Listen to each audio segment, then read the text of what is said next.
හයි ළමයි.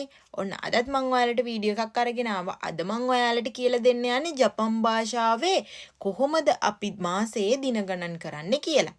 එතකොට මාසයේ පළවෙනිදා දෙවෙනිදා තුන්වෙනිදා කියලා කොහොමද අපි ජපන් භාෂාවෙන් කියන්නේ කියලා තමයි මම අද ඔයාලට කියලා දෙන්න යන්නේ. එහෙනම් අපි බලමු. කොහොමද අපි පළවෙනිදා කියලා කියනකොට කියන්නේ ජපන් භාෂාවෙන්.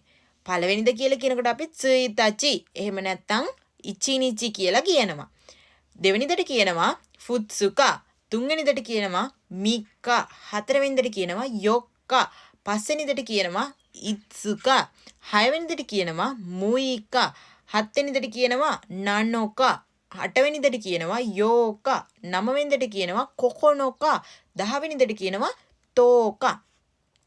එතකොට කොහොමද අපි 10න් පස්සේ ඉලක්කම් ටික ගණන් කරන්නේ? 11 වෙනිදා 12 වෙනිදා කියලා 11 වෙනිදා කියලා කියනකොට අපි සාමාන්‍ය විදිහටම ජූ ඉචි නිචි කියලා කියනවා. ජූ ඉචි නිචි. 12 වෙනිදා ගණන් කරද්දී ජූනි නිචි කියලා අපි සාමාන්‍ය විදිහටම කියනවා. ජූනි නිචි. එතකොට 14 24 වගේ අංක දෙක වෙනස් වෙනවා. 14 වෙනස් වෙනවා 24 වෙනස් වෙනවා. ඒතකොට 14 කියනකොට අපි ජූ යොන්නිචි කියන්නේ ජූ යොක්කා කියලා තමයි අපි කියන්නේ. ජූ යොක්කා. එතකොට 24 කියන්නේත් ඒත් එහෙම තමයි. 24 කියන්නේ නීජු යොන්නිචි කියන්නේ නීජු යොක්කා කියලා තමයි අපි කියන්නේ. ඊට පස්සේ ස්පෙෂල්ම පොයින්ට් එකක් තියෙනවා. ඒක තමයි 20 වෙනිදා කියලා කියනකොට ඒකට අපි කියන්නේ නීජු නිචි නෙමෙයි හත්සුකා කියලා. නීජු නිචි නෙමෙයි හත්සුකා කියලා. එතකොට මෙන්න මේ පොයින්ට් දෙක තමයි විශේෂයෙන් අපි මතක තියාගන්න ඕන.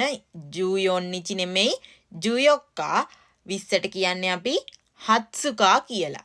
එතකොට හත්සුකා කියන්නේ 20, ජූයොක්කා එහෙම නැත්නම් නීජූයොක්කා කියන්නේ නීජූයොක්කා කියන්නේ 24, ජූයොක්කා කියලා කියන්නේ 14 වෙනිදා.